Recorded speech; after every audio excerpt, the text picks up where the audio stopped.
أستغفر الله العظيم إلى حضرة النبي المصطفى رسول الله صلى الله عليه وسلم وعلى آله وأزواجه وذرياته وأهل بيته أجمعين ولسائر جميع أولياء والشهداء والصالحين ولجميع المؤمنين والمؤمنات والمسلمين والمسلمات أشهد لله لهم الفاتحة.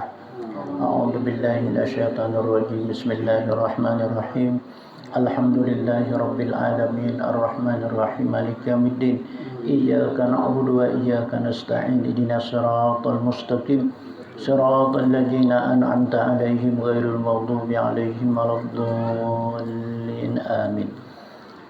ثم الفتوى الشيخ عبد الحميد عبد الحليم الداري للشيخ محمد ياسين بن محمد عيسى الفداني للشيخ محمد عبد المحسن الرضواني المدني سيد محمد أمين الرضواني المدني للشيخ عبد الغني بن أبي سعيد العمري للشيخ إسماعيل بن إدريس الرومي الشيخ صالح الفلاني للشيخ محمد بن سانة مولاي الشريف محمد بن عبد الله الدولائي للشيخ أبي العثمان سعيد بن قدورة للشيخ سعيد بن أحمد المقري للشيخ عبد الرحمن بن علي الشهير بالسقين الشيخ البرهان القلقلسندي الشيخ أبي العباس أحمد بن محمد بن أبي بكر الواسطي الشيخ الخطيب أبو الفتى محمد بن محمد الميدومي للشيخ أبي العباس أحمد بن عمر المرشي القطب أبي الحسن نور الدين علي بن عبد الله بن عبد الجبار الشجلي الشريف الحسني جميع مشايخ الشجلي أجل إلى سيدنا محمد صلى الله عليه وسلم لهم الفاتحة.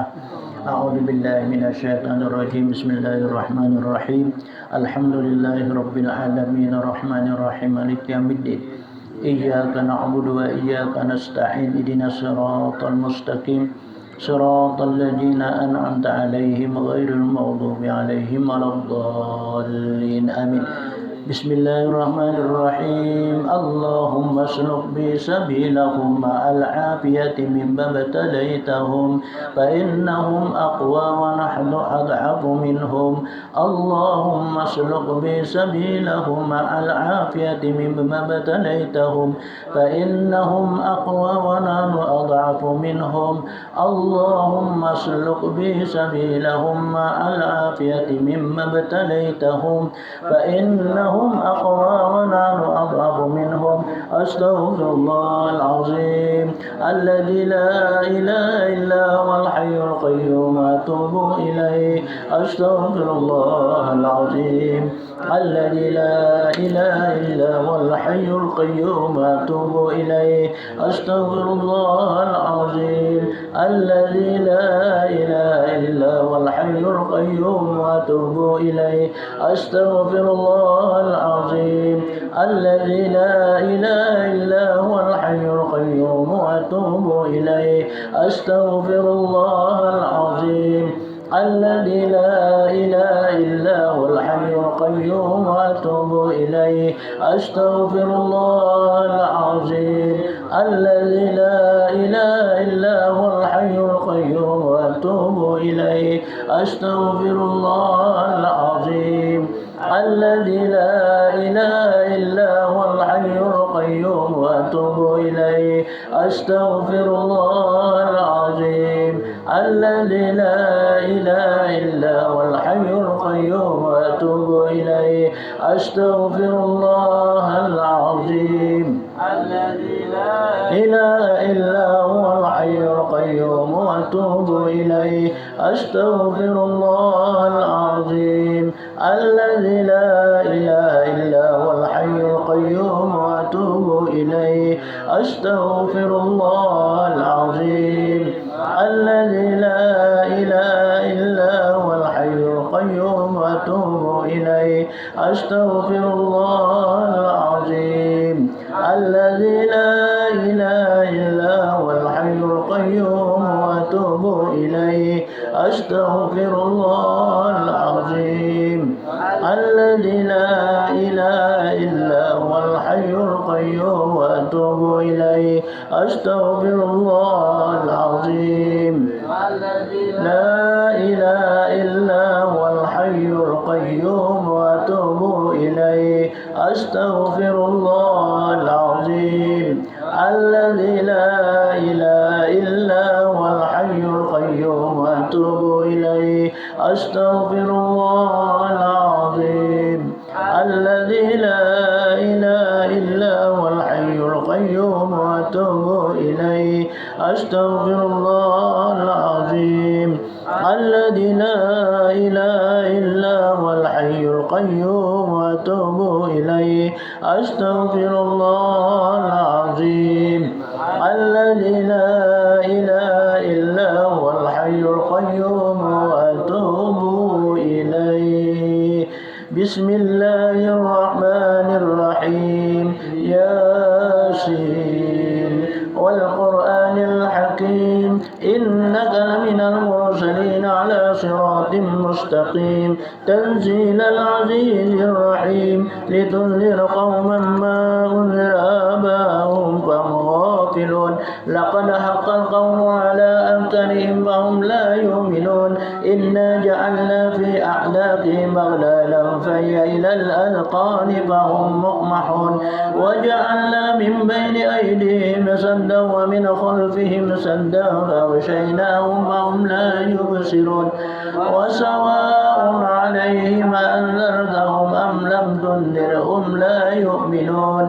إنما تنذر من اتبع الذكر وخشي الرحمن بالغيب فبشره بمغفرة وأجر كريم. إنا نحن نحيي الموتى ونكتب ما قدموا وآثارهم وكل شيء أحصيناه في إمام مبين. واضرب لهم مثلا أصحاب القرية إذ جاء المرسلون إذ أرسلنا إليهم اثنين فكذبوهما فعجزنا بثالث فقالوا إنا إليكم مرسلون. قالوا ما أنتم إلا بشر مثلنا وما أنزل الرحمن من شيء إن أنتم إلا تكذبون. قالوا ربنا يعلم إنا إليكم لمرسلون وما علينا إلا البلاغ المبين. قالوا إنا تطيرنا بكم لئن لم تنتهوا لنرجمنكم وليمسنكم منا عذاب أليم. قالوا طائركم معكم إن ذكرتم بل أنتم قوم مسرفون. وجاء من أقصى المدينة رجل يسعى قال يا قوم اتبعوا المرسلين اتبعوا من لا يسألكم أجرا وهم مهتدون. وما لي لا أعبد الذي فطرني وإليه ترجعون. أأتخذ من دونه آلهة إن يردني الرحمن بضر لا تغن عني شفاعتهم شيئا ولا ينقذون. إني إذا لفي ضلال مبين. إني آمنت بربكم فاسمعون.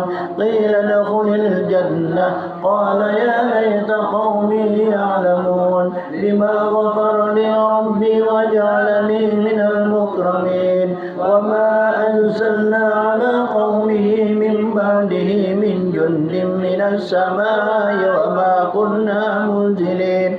إن كانت إلا صيحة واحدة فإذا هم خامدون.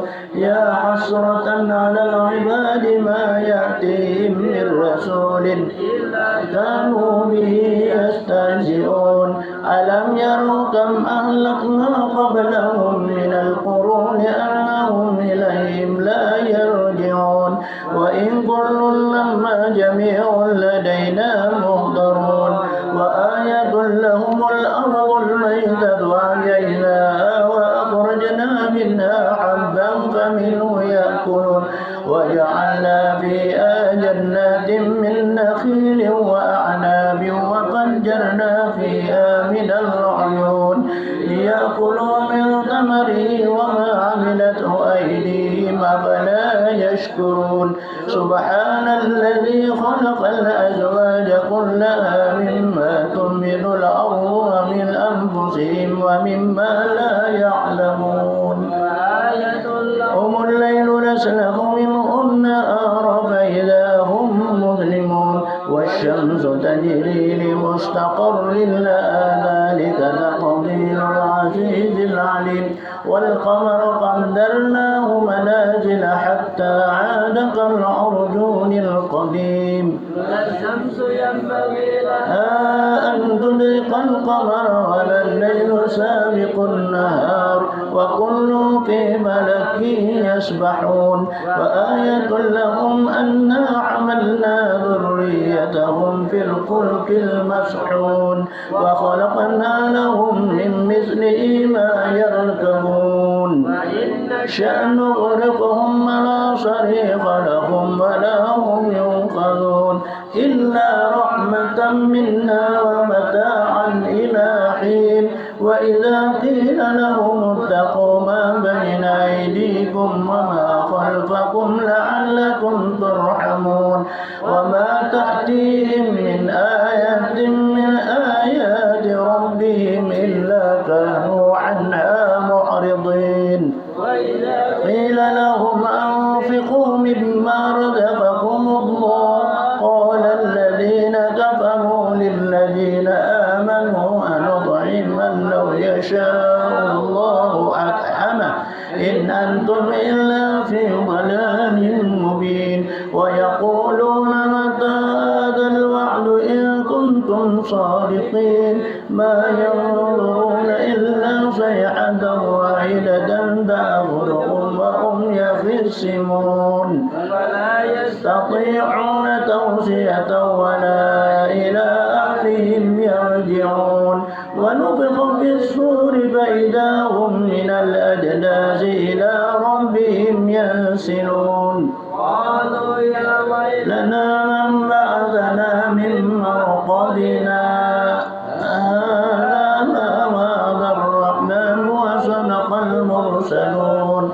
إن كانت إلا صيحة واحدة فإذا هم جميع لدينا محضرون فاليوم لا تظلم نفس شيئا ولا تجزون إلا ما كنتم تعملون إنا أصحاب الجنة اليوم في سبل فاكهون هم وأزواجهم في ظلال على الأرائك متكئون لهم فيها فاكهة ولهم ما يدعون سلام قولا من رب رحيم سلام قولا من رب رحيم سلام قولا من رب رحيم وامتازوا اليوم أيها المجرمون ألم أعهد إليكم يا بني آدم ألا تعبدوا الشيطان إنه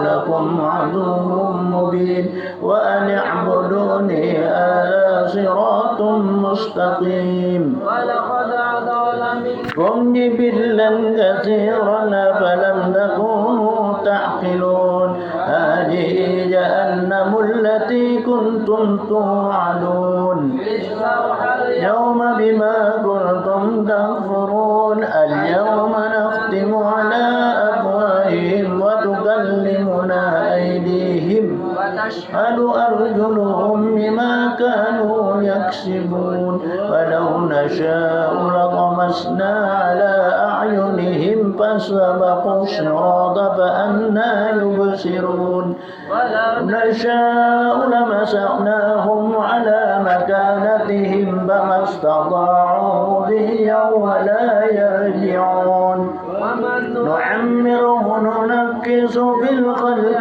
أفلا يعقلون وما علمناه الشعر وما ينبغي له إن هو إلا ذكر وقرآن مبين لينذر من كان حيا ويحق القول على الكافرين أولم يروا أنا خلقنا لهم مما عملت أيدينا أنعاما فهم لها مالكون لهم فمنها ركوبهم ومنها يأكلون ولهم فيها منافع ومشارب أفلا يشكرون واتخذوا من دون الله آلهة لعلهم ينصرون لا يستطيعون نصرهم وهم لهم جند محضرون ولا يغلب قولهم إنا نعلم ما يسرون وما يعلنون أولم ير الإنسان أنا خلقناه من نطفة هو خصيم مبين وضرب لنا مثلا ونسي خلقه قال من يحيي العظام وهي رميم قل يحيي الذي أنشأها أول مرة وهو بكل خلق عليم الذي جعل لكم من الشجر الأخضر نارا فإذا أنتم منه توقدون أوليس الذي خلق السماوات والأرض بقادر على أن يخلق مثلهم بلى خلاق العليم إنما أمره إذا أراد شيئا أن يقول له كن فيكون فسبحان الذي بيده كل شيء وإليه ترجعون بسم الله الرحمن الرحيم قل هو الله أحد الله الصمد لم يلد ولم يكن له كفوا أحد بسم الله الرحمن الرحيم قل هو الله أحد لم يلد ولم يولد ولم يكن له كفوا أحد بسم الله الرحمن الرحيم قل هو الله أحد الصمد لم يلد ولم يولد ولم يكن له كفوا أحد بسم الله الرحمن الرحيم الله لا إله إلا هو الحي القيوم لا تأخذه سنة ولا نوم وما في السماوات وما في الأرض من ذا الذي يشفع عنده إلا بإذنه يهديهم وما خلفهم ولا يحيطون بشيء من علمه وسع كرسيه السماوات والأرض ولا حفظهما وهو العلي العظيم الله لا إله إلا هو تأخذه سنة ولا نوم في السماوات وما في الأرض الذي يشفع عنده إلا بإذنه يعلم ما بين أيديهم وما خلفهم ولا يحيطون بشيء من علمه إلا بما شاء كرسيه السماوات والأرض ولا يؤوده حفظهما وهو العلي العظيم بسم الله الرحمن الرحيم الله لا إله إلا هو الحي القيوم لا تأخذه سنة في السماوات وما في الأرض الذي يشفع عنده إلا بإذنه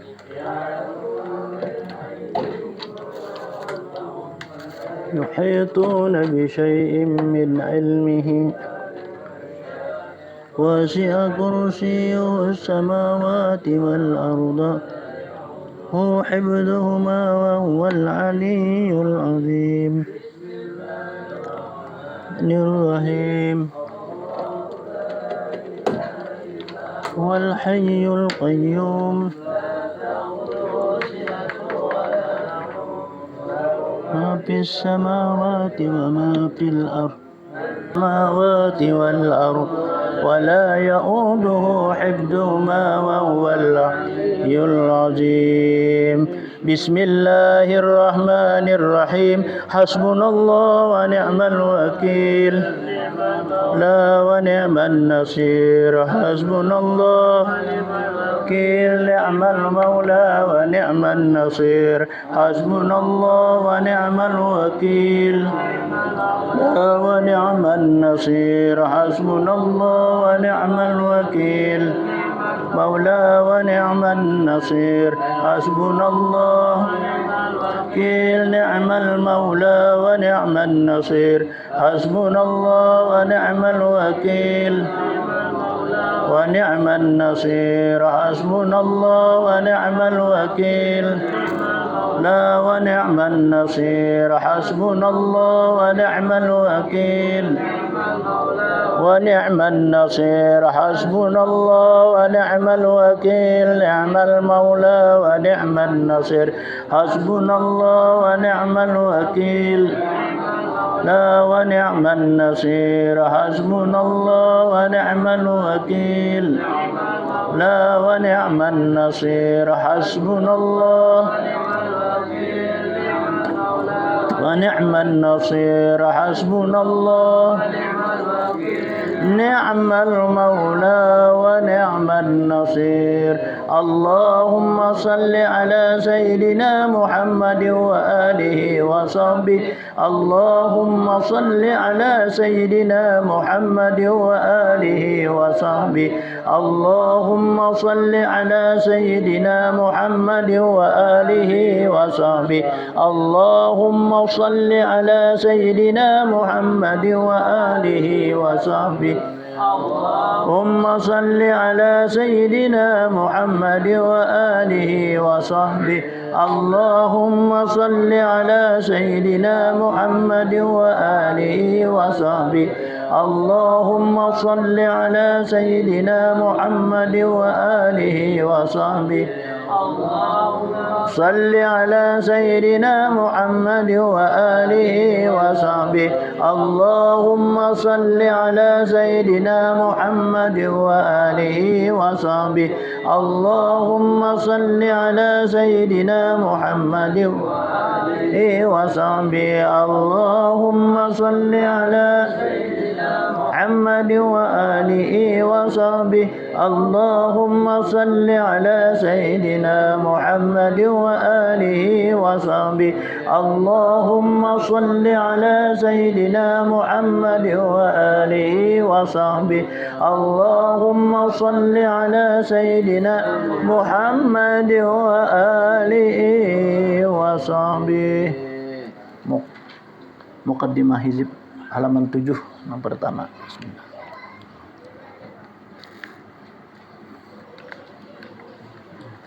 Ya, muqaddimah lah. Bismillahirrahmanirrahim. Wallahu alladzi la ilaha illa huwa alimul ghaibi wasyahadati huwar rahmanur rahim. الذي لا إله إلا هو الملك القدوس السلام المؤمن المهيمن العزيز الجبار المتكبر سبحان الله عما يشركون والله الخالق البارئ المصور له الأسماء الحسنى يسبح له ما في السماوات والأرض وهو العزيز الحكيم فسبحان الله حين تمسون وحين تصبحون وله الحمد في السماوات والأرض وعشيا وحين تظهرون يخرج الحي من الميت ويخرج الميت من الحي ويحيي الأرض بعد موتها وكذلك تخرجون بسم الله الرحمن الرحيم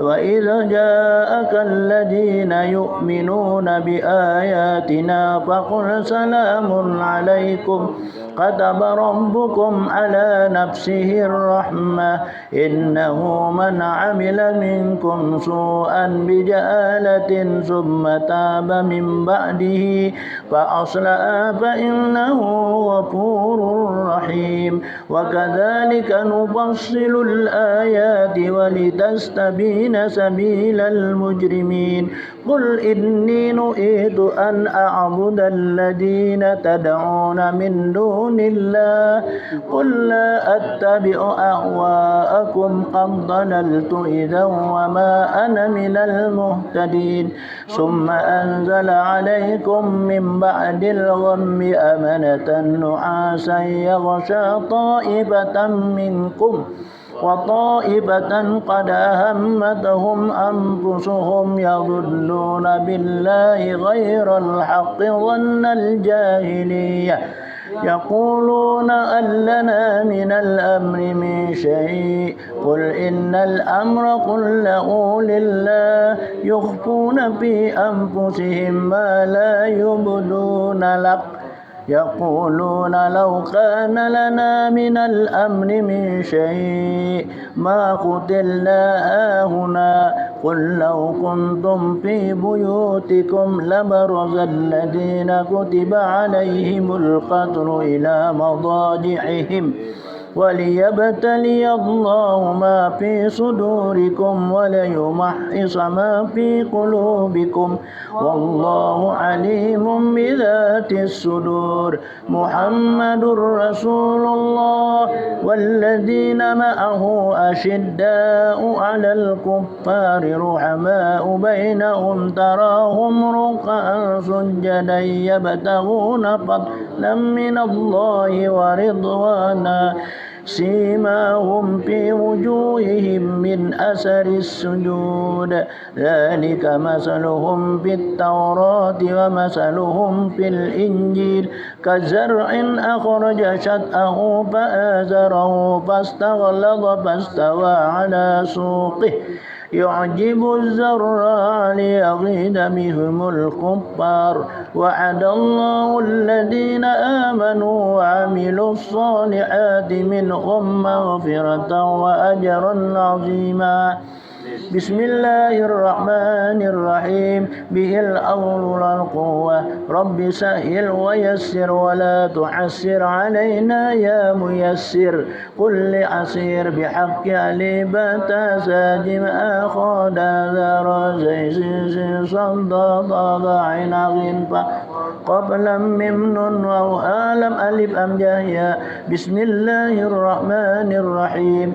به الأمر والقوة رب سهل ويسر ولا تعسر علينا يا ميسر كل عسير بحق علبات زاجم أخذ الغذا شيش صد الضاد عين غنفاق قب نون وألم ألف أم جاهيا بسم الله الرحمن الرحيم بالأمر والقوة رب سهل ويسر ولا تعسر علينا يا ميسر كل عسير بحق ألف باتا زاجم أخذ ذرى زيس صد ضاد عين غنفة قبلا ممن وألم ألف أم جاهيا بسم الله الرحمن الرحيم به الأمر والقوة رب سهل ويسر ولا تعسر علينا يا ميسر كل عسير بحق علبات زاجم أخذ الذرى جيس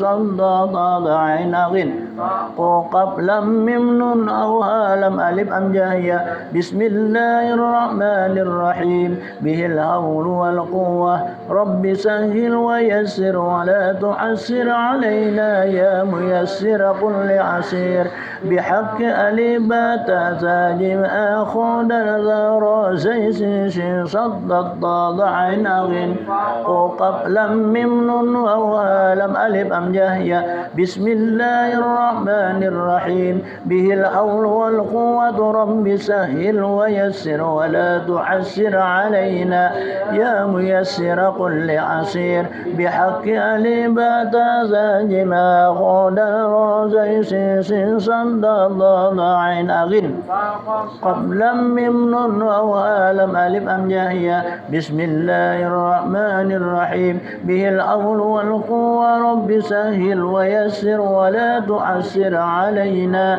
يا ميسر كل عسير بحق ألبات زاد ما خود النار زي سن صد طعين أغين فاق قبلا ممن وآلم ألف أم يحيى بسم الله الرحمن الرحيم به الحول والقوة رب سهل ويسر ولا تعسر علينا يا ميسر كل عسير بحق العباد تاج ما خود زي صد ضاضعين أغن طاق قبل ممن لم ألف أم يحيى بسم الله الرحمن الرحيم به الحول والقوة رب سهل ويسر ولا تعسر علينا يا ميسر كل عسير بحق العباد تاج ما خود زي سن صد ضاضعين أغن لم ممن ووها لم ألف أم يحيى بسم الله الرحمن الرحيم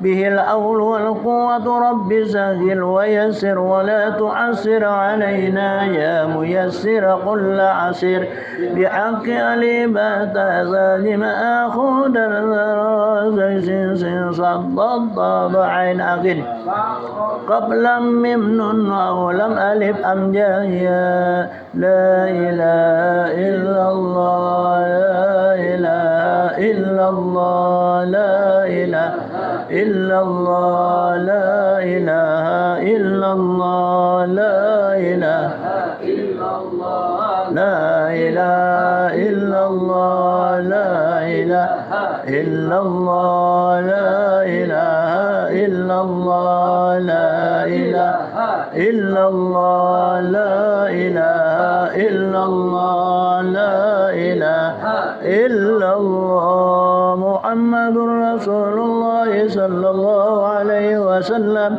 جزى الله أن سيدنا محمدا ما هو أهله محمد رسول الله صلى الله عليه وسلم جزى الله أن سيدنا محمدا ما هو أهله محمد رسول الله صلى الله عليه وسلم جزى الله أن سيدنا محمدا ما هو أهله محمد رسول الله صلى الله عليه وسلم جزى الله أن سيدنا محمدا ما هو أهله محمد رسول الله صلى الله عليه وسلم جزى الله أن سيدنا محمدا ما هو أهله محمد رسول الله صلى الله عليه وسلم جزى الله أن سيدنا محمدا ما هو أهله محمد رسول الله صلى الله عليه وسلم جزى الله أن سيدنا محمدا ما هو أهله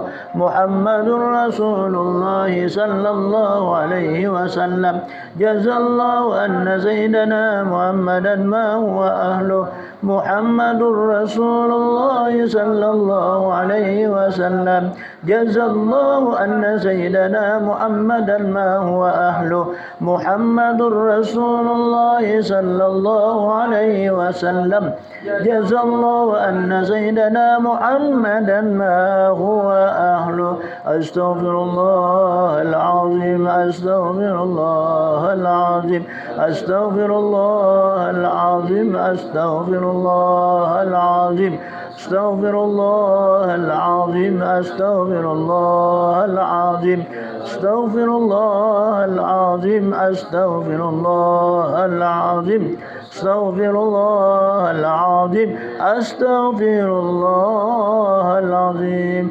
الله أكبر الله أكبر الله أكبر الله أكبر الله أكبر الله أكبر الله أكبر الله أكبر الله أكبر الله أكبر لا إله إلا الله والله أكبر ولله الحمد لا إله إلا الله والله أكبر ولله الحمد لا إله إلا الله والله أكبر ولله الحمد لا إله إلا الله والله أكبر ولله الحمد لا إله إلا الله والله أكبر ولله الحمد لا إله إلا الله والله أكبر ولله الحمد لا إله إلا الله والله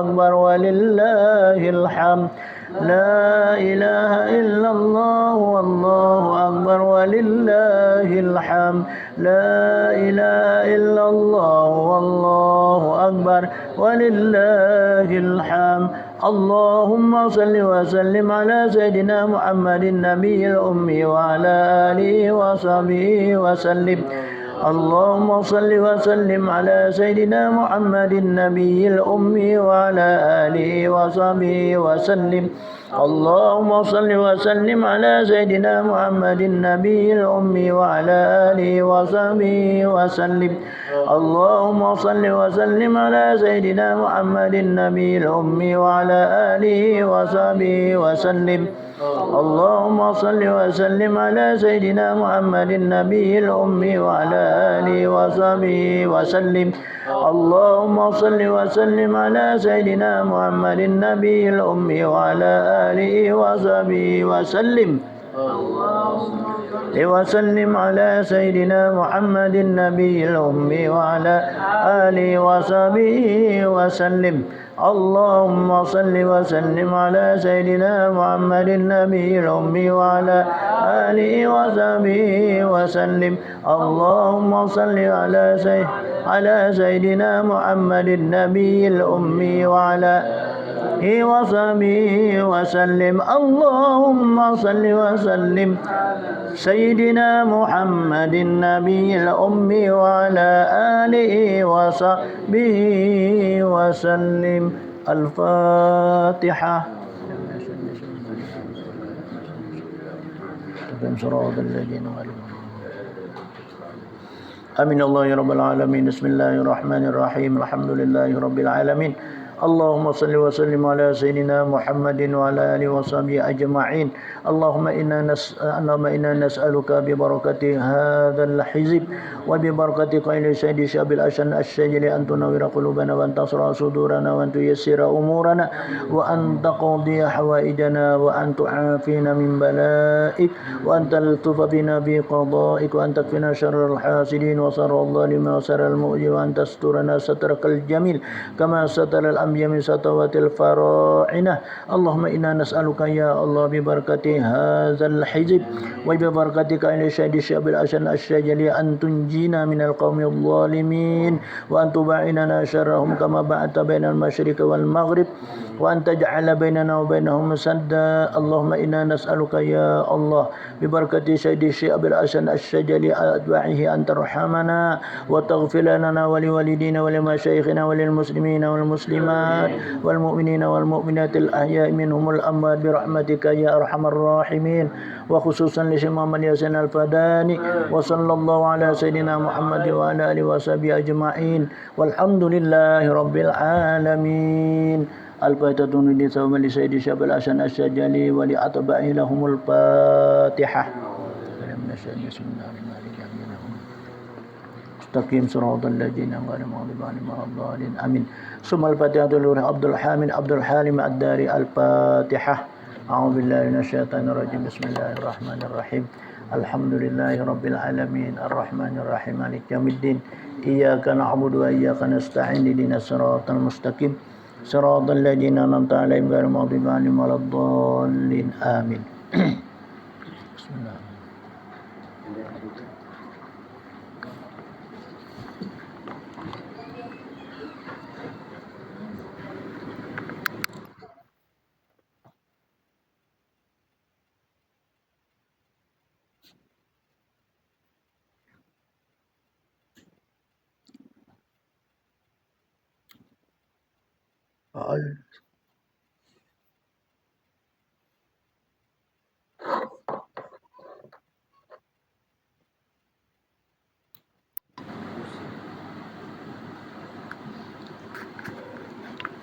إلى حضرة حبيبنا وشفيعنا وقدوتنا محمد صلى الله عليه وسلم وعلى آله وأزواجه وذرياته وآل بيته أجمعين khususan li muallif hadzal kitab anna Allah ta'ala yanfa'una bi asrarihim wa anwarihim wa ulumihim fid din wad dunya wal akhirati lana wa lahumul Fatihah.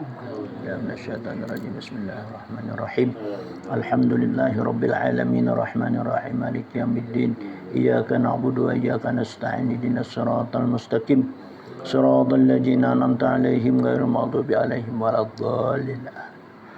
A'udzu billahi minasyaitonir rajim. Bismillahirrahmanirrahim. Alhamdulillahi rabbil alamin wassalatu wassalamu ala asyrafil anbiya'i wal mursalin sayyidina wa maulana Muhammadin wa ala alihi washabihi ajma'in. Subhanaka la ilma lana illa ma 'allamtana innaka antal alimul hakim. Rabbi shrah li sadri wa yassir li amri wahlul 'uqdatam min lisani yafqahu qawli wa la haula wa la quwwata illa billahil aliyyil azim. Amma ba'du. Faqad qala al-muallif rahimahullahu ta'ala wa qala bihi amin. Faqad sukila an Rasulillah sallallahu alaihi wasallam anna man fa'alahu lam yamut hatta yara maq'adahu minal jannati aw yara lahu. Telah berkata Imam Ahmad Al-Ghazali rahimahullah, dan yang terlebih afdal itu bahwa engkau sembahyangkan akan tahiyatul masjid pada hari Jumat itu 4 rakaat dengan 1 salam. Ini kita masih lagi lah adab hari Jumat. Nah, jadi kata Imam Ahmad Al-Ghazali yang terlebih afdal itu kita sembahyang 4 rakaat pada saat hari Jumat itu dengan tahiyatul masjid adalah 4 rakaat 1 kali salam. Itu afdal jasdin. Ya, sekurang-kurangnya kita adalah 1 kali salam. 2 rakaat dan 1 kali salam sekurang-kurangnya. Tapi na afdal jasdin 4 rakaat cuma sekali salam. Itu afdal. Dan engkau baca pada tiap-tiap 1 rakaat kemudian daripada Fatihah itu qul huwallahu ahad hingga akhirnya sampai 50 kali. Jadi 4 rakaat sampai 50 kali. Ayatnya qul huwallahu ahad. Jadi kalau 50 kali kan 4 rakaat tuh berapa tuh? Hampir 12 kalian lah. 12 setengah lah. Nah itu tuh qul huwallahu ahad Allahus samad lam yalid wa lam yulad wa lam yakul lahu kufuwan ahad. Nah jadi 4 rakaat itu jasidin hingga akhir 50 kali. Nang 4 rakaat itu ayatnya qul huwallahu ahad. Rasulullah sallallahu alaihi wasallam telah bersabda, faqad sukila an Rasulillah sallallahu alaihi wasallam anna man fa'alahu lam yamut hatta yara maq'adahu minal jannah aw yura lahu. Artinya maka tersebut di dalam hadisnya Nabi kita sallallahu alaihi wasallam, barang siapa kata Nabi kita yang memperbuat akan yang demikian itu, niscaya tidaklah ia mati hingga ia dilihatkan lebih dahulu kedudukannya itu ada di dalam surga atau dilihatkanlah ia baginya. Nah jadi orang mengamalkan nang tahiyatil masjid itu 4 rakaat orang tuh kada dimatiakan kecuali dulu melihat dulu tempatnya itu surga. Nah, jadi itu artinya pahalanya tuh ganal. Pada hari Jumat itu kita ke masjid dan kalau kita masuk masjid sembahyang kita 4 rakaat tahiyatul masjid dengan 1 kali salam. Kalau lebih abdalnya sini itu ialah nang 4 rakaat itu 50 kali kita membaca qul huwallahu atau ayatnya. Jadi dibagi ya 4 tuh lah. Dan tersebut di dalam hadis Nabi itu barang siapa mengamalkan jasidin yang demikian itu niscaya kadalah dahulu yaitu mati hingga melihat ia akan tempat kedudukannya itu di dalam surga atau dilihatkan lebih dahulu oleh Allah Subhanahu wa taala. Jadi dilihatkan dahulu hanya itu bisa diwapatakan, dimatiakan bahasa kita. Kemudian adab yang ketiga, yang ke-13, nya kan 20 semua kalau salah le. Adab kita hari Jumat nih. Bahwa sunnatlah engkau sembahyangkan pada hari Jumat itu 4 rakaat yang lain daripada sembahyang tahiyatul masjid yang tersebut itu. Jadi sunnah kita sembahyang hari Jumat itu selain daripada sembahyang tahiyatul masjid adalah 4 rakaat. Tapi lain sembahyang tahiyatul masjid, apa sembahyang kita tobat, sembahyang kita hajat umpamanya. Nah, lalu kita sembahyang 2 rakaat tahiyatul masjid itu lain. Itu ta'ilah kayak itu tuh lah. Dan engkau baca pada rakaat yang pertama kamu daripada Fatihah akan suratul An'am. Nah, di suratul An'am itu nang kita baca ayatnya. Nang kita sembahyang 4 rakaat yang lain daripada tahiyatul masjid itu. Dan engkau baca jasirin pada rakaat yang kedua kemudian pada Fatihah suratul Kahfi. Banyak begini banyak. Suratul Kahfi ini rakaat yang kedua. Dan pada rakaat yang ketiga kemudian daripada Fatihah suratul Thaha. Dan pada rakaat yang keempat kemudian daripada Fatihah suratul Yasin. Manilah jadi 4 rakaat ini salat tahiyatul masjid maka ada sungsung ke masjid lah. Rakaat pertama kita membaca dulu suratul Qul huwallahu ahad. Baca dulu kita sampai 50 kali. Dan kemudian amun rakaat kedua jasidin suratul Kahfi. Rakaat ketiga kemudian pada Fatihah itu adalah suratul Thaha. Rakaat yang keempat itu sesudah Fatihah itu ada surah Yasin. Ini panjang benar ini. Nah, jam 10 itu bisa bisa orang ajan kira-kira. Dan jika tidak kuasa, nah ini ada gantiannya lah.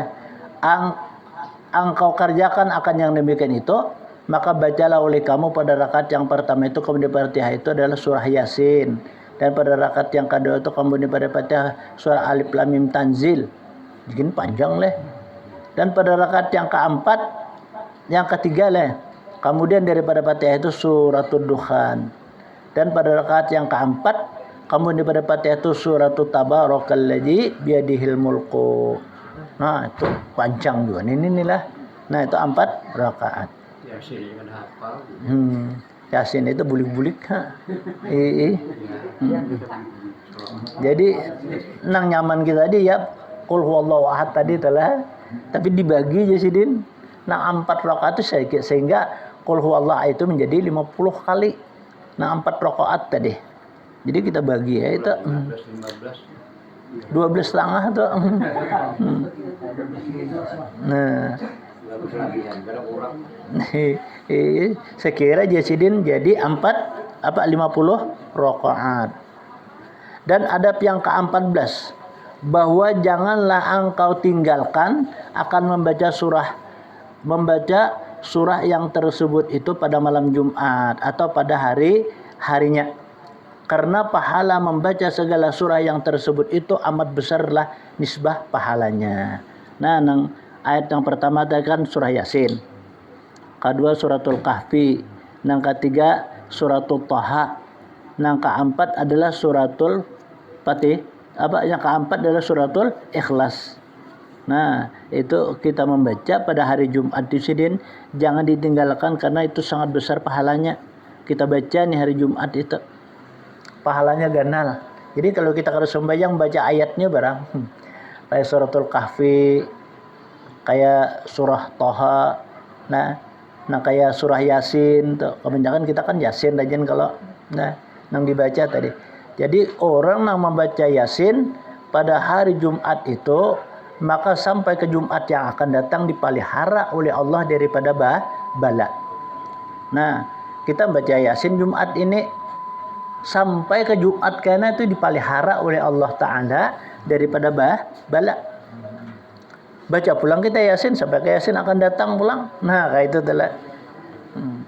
Nah, kita baca sangat besar ya pahalanya. Seperti surah Mulk. Surah Mulk itu kan bahasa kitanya Tabarakalladzi biyadihil mulku wa huwa ala kulli syai'in qadir. Nah, jadi surah At-Tabarak itu.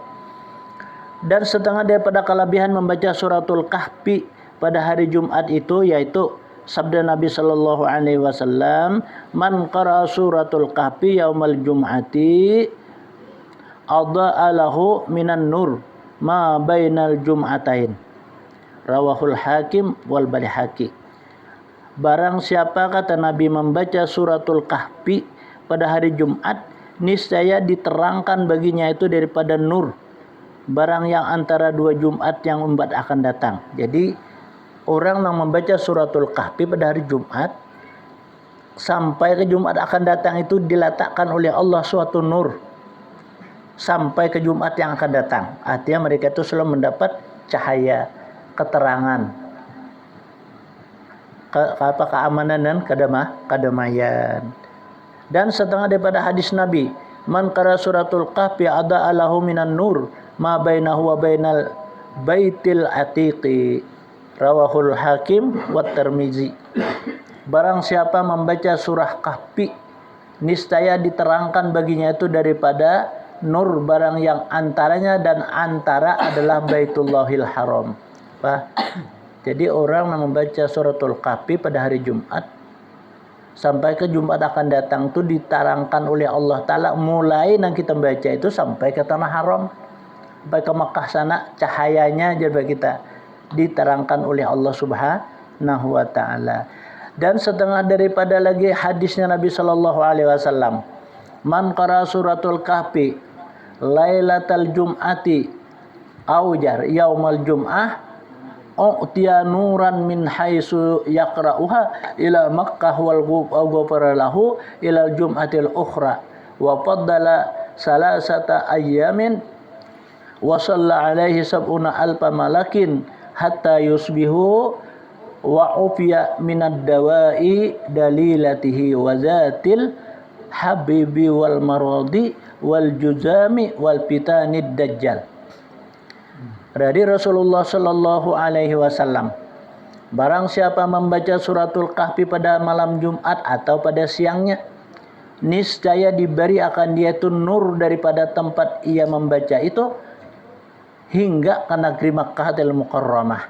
Jadi kita membaca suratul Kahfi di sini, cahayanya tuh sampai ke Makkah sana, cahayanya sampai ke Jumat akan datang kaina cahayanya tadi.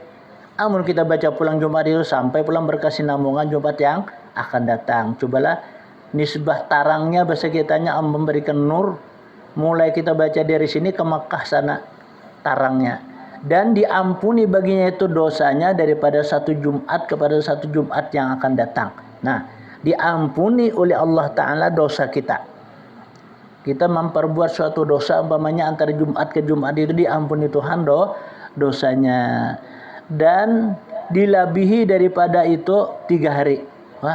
Jadi mulai Sabtu, Minggu sampai Senin melakukan banyak suatu dosa diampuni oleh Allah Ta'ala dosanya itu. Dia membaca malam Jumat atau siang Jumat suratul Kahfi dan mengucap salawat, yakni memintakan ampun baginya oleh 70.000 malaikat. Jadi 70.000 malaikat itu memintakan ampun hingga waktu subuh semalaman ia memintakan ampun. Berapa banyak 70.000 malaikat itu pasti kabul. Ada bisa kada itu tuh memintakan ampun 70.000 malaikat.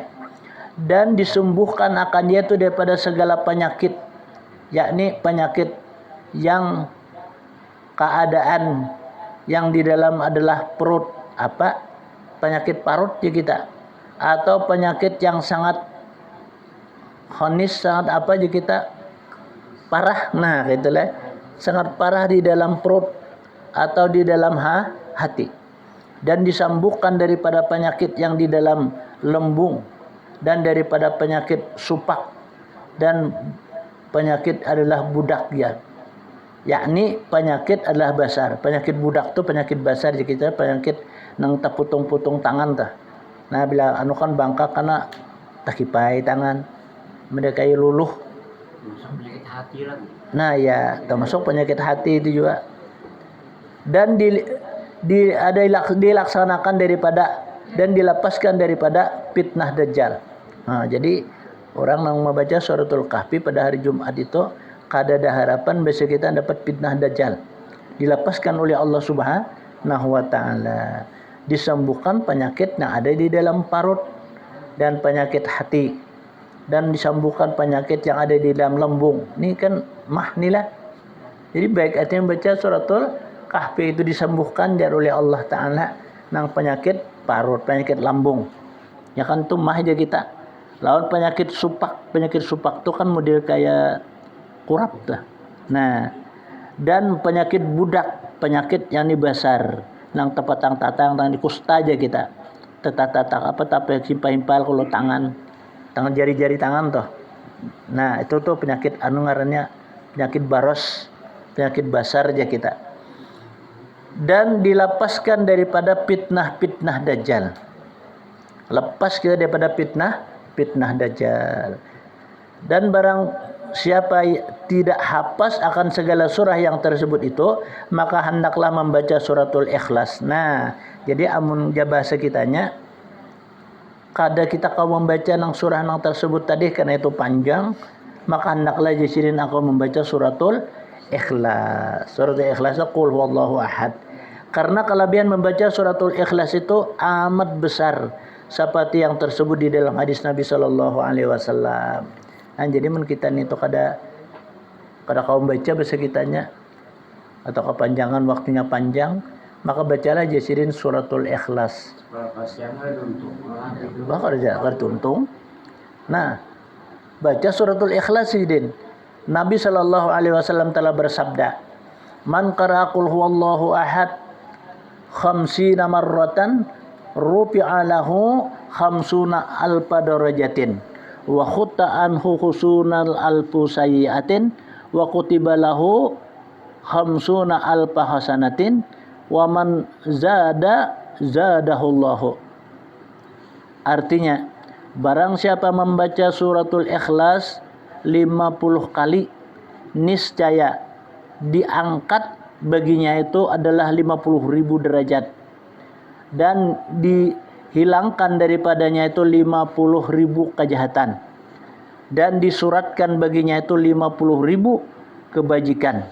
Dan barang siapa melebihi daripada yang demikian itu, niscaya dilebihi oleh Allah Subhanahu wa ta'ala akan pahalanya itu. Ini fadilat kebesaran kita membaca suratul Ikhlas itu. Artinya qul huwallahu ahad itu. Dan lagi hadis Nabi sallallahu alaihi wasallam, "Man qara'a qul huwallahu ahad salasa marratin udila bi qiraatil wahyi kullihi wa man qara'aha salasina marratan summa yabduluhu ahadun min ahli dunya illa man zada ala ma qala wa man qara'aha mi'atai marratin askina minal firdaus masakinan yardalahu wa man qara'aha khamsina yadkhulu manazilahu salasa marratin sukilat anhul adalah faqra wa nafa'atil jaro. Artinya barang siapa, kata Nabi, membaca qul huwallahu ahad 3 kali, niscaya menyamai dengan membaca Quran adalah khatam, sahatam Al-Quran. Kita nih membaca qul huwallahu itu 3 kali berulang-ulang, pahalanya tuh sama pahala kita membaca khatam Al-Quran. 3 kali aja kita membaca suratul Ikhlas itu.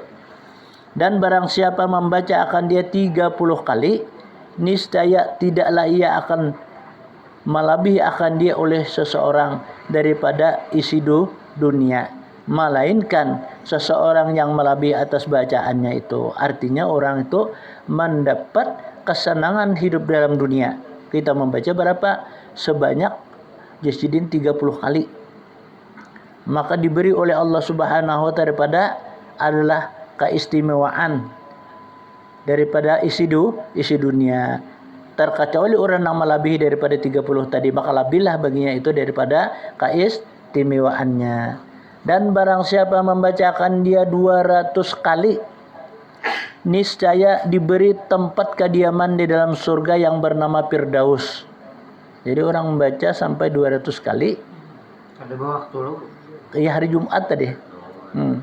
Hari Jumat kita baca 200 kali, niscaya diberi tempat kediamannya itu daripada surga yang bernama Firdaus, akan tempat yang kediaman yang yang disukainya.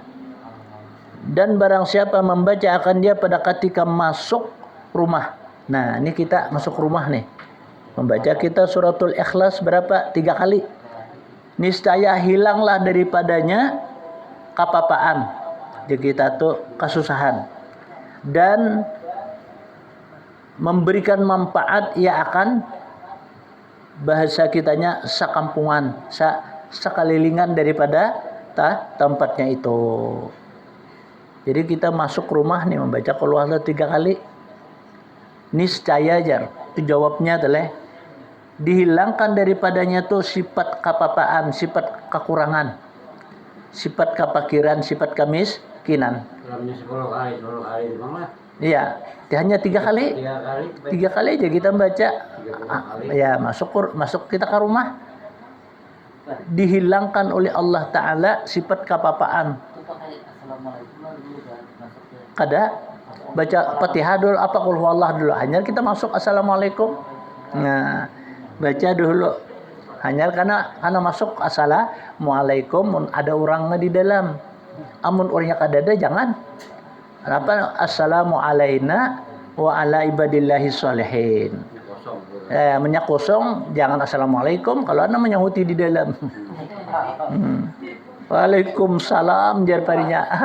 Apalagi tah malam kira berpikir masuk nah jadi kita ucapannya assalamu alaina wa ala ibadillahi sholihin. Dihilangkan oleh Allah sifat kapapaan, kemiskinan, kepakiran dan kemiskinan, dan memberi manfaat, ia akan sakumpulan daripada kampung. Jadi kita tuh sekelilingan daripada tempat kita. Menurut riwayat itu jar 40 ka ulu, 40 ka ilir, 40 ka darat. Itu diberikan oleh Allah Subhanahu wa taala kemanfaatan daripada orang yang masuk rumah membaca qul huwallah itu 3 kali. Dihilangkan oleh Allah Ta'ala kapapaan, kekurangan, kemiskinan, pakir dan kemiskinan. Dan lagi sabda Nabi sallallahu alaihi wasallam, qara qul huwallahu ahad marratan faka'annama qara'a sulusul Qur'an. Barang siapa, kata Nabi, membaca qul huwallahu ahad sekali, maka seolah-olah ia membaca sepertiga Al-Qur'an. Kita hanya membaca sekali nih, sama kita membaca sepertiga Al-Qur'an. Surah Al-Ikhlas itu. Rasulullah sallallahu alaihi wasallam bersabda, man qara'a qul huwallahu ahad salasa marratin faka'annama qara'al qur'ana ajma'ahu. Barang siapa membaca qul huwallahu ahad 3 kali, maka seolah-olah ia membaca Quran sebarataan, artinya sahataman. 3 kali kita membaca suratul Ikhlas, itu pahalanya biasanya sama kita menghatamkan Al-Quran. Dan lagi sabda Nabi sallallahu alaihi wasallam, man qara'a qul huwallahu ahad asra marratin buniyallahu lahu baitan fil jannah.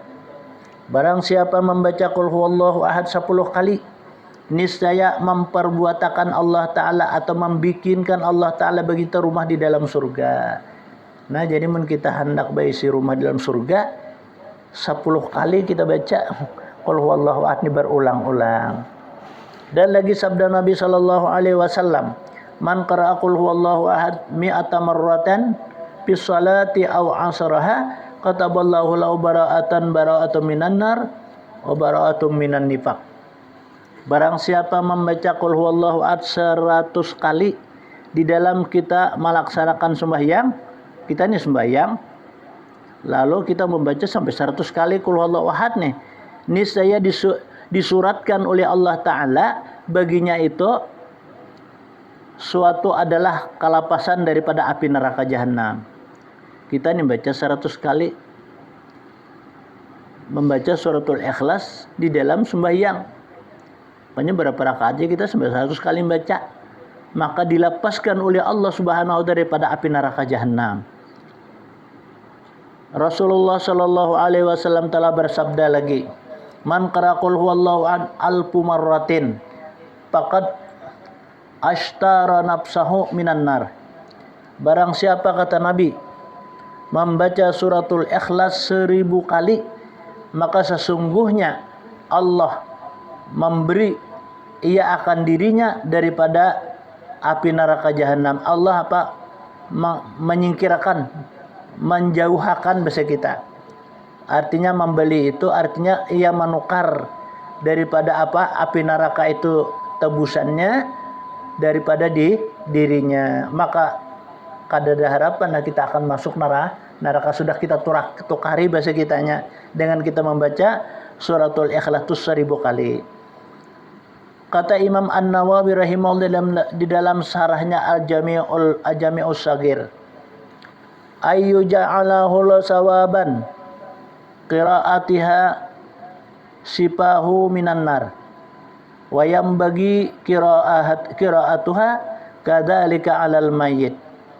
Artinya, menjadikan Allah akan pahala orang yang membaca suratul Ikhlas itu atau qul huwallahu ahad itu akan dimerdekakan oleh Allah daripada api neraka jahanam. Jadi orang mengakali nih membaca suratul Ikhlas itu dimerdekakan Allah, orang membaca suratul Ikhlas itu daripada api neraka. Kada waktu ini apabila aja dan sugianya lah membaca akan dia seperti yang demikian itu atas orang mayit. Nah,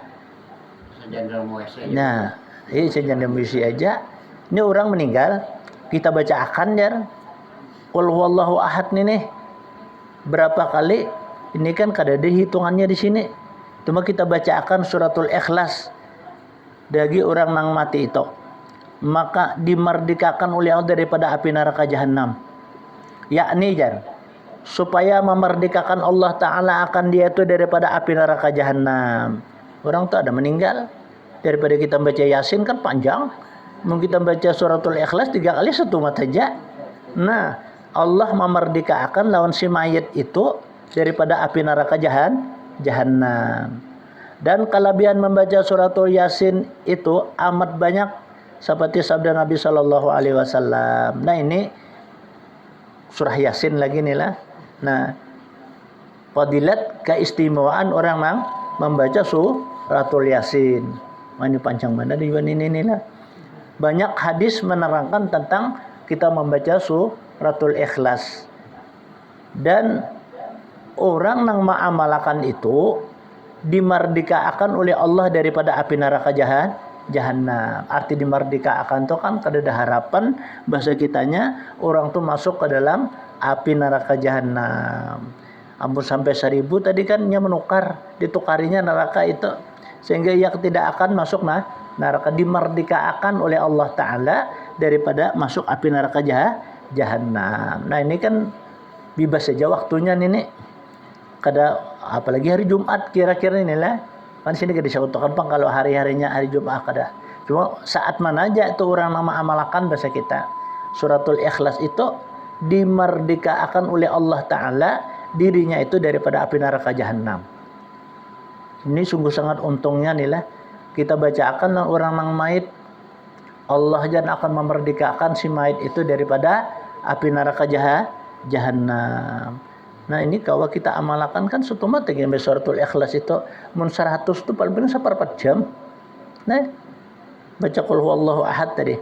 Nang abdal kita ucapkan dengan bismillahnya lah. Bismillahirrahmanirrahim. Qul huwallahu ahad, Allahus samad, lam yalid walam yulad walam yakul lahu kufuwan ahad. Bismillahirrahmanirrahim. Qul huwallahu. Nah, kaita. Jadi bila 100 juga bismillahnya. Nah, itu lebih abdal lagi daripada kita langsung aja sekali bismillahnya perinya.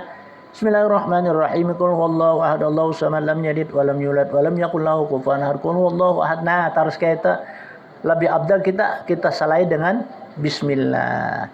Maka bertambahlah daripada pahalanya. Kan ditambah oleh Allah Ta'ala pahalanya daripada kada diucapkan disalai dengan bismillah. Kan yang baik kita masuk ke rumah tu baca ada qul huwallahu ahadnya 3 kali.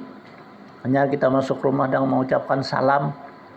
Nah, itu dihilangkan oleh Allah Ta'ala kapapaan, kapakiran, kemiskinan. Wah, luar biasa nih ini lah. Ini kalau kita amalkan ini ngarannya nih, supaya kita mendapat kesenangan dan kebahagiaan. Ini hadis menerangkan lah. Berapa kali masuk di sehari dulu lah? Berapa kali aja tuh masuk. Dihilangkan oleh Allah kapapaan, ya, kapakiran, kemiskinan.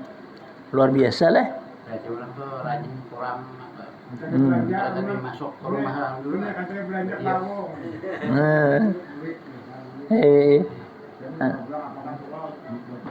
Baca pulang, masuk pulang. Inilah fadilatlah keistimewaan suratul Ikhlas. Ini bisa terjadi lah suratul Ikhlas ini. Ini masalah orang main bola. Nah, jadi ujar guru, apa guru ujar amalan. Sekira main bola tuh manang taros kayak itu nah. Jadi padahal guru, ujar guru kan sediakan dulu gayung. Karena berapa kan nya ke-11-an. Tapi surang berarti. Bacakan ya guru 11 kali juga. Qul huwallahu ahad. Jadi jasidin bahakikatnya di hati. Tahan dipukul, tahan dipahat jasidin. Sakalinya apa? 4 main bola. Yang 11 tadi. Kubu ya kebetis lu bertaan. Oma kada kawa apa nang lain tuh bilang menyasah lama. Musuh tadi. Nah, itu terjadi biasa dulu. Lalu apa? Ditiup panjang lapre. Lapre tiup panjang, ini perkik mainnya jar. Ini besi sumber ilmu jar. Han, yang pihurah main. Apa namanya satu lama. Belanak mendatang lama. Nah, sehingga nyata masuk terus ke gulurang.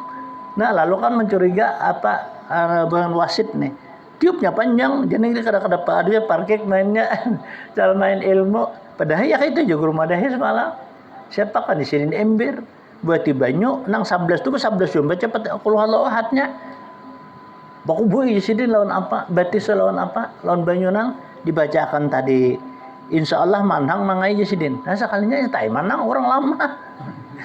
Kita bilang apa? Kan kayak itu telah. Itu guru bahari siapa? Guru Ahmad Jaya ngaresidin.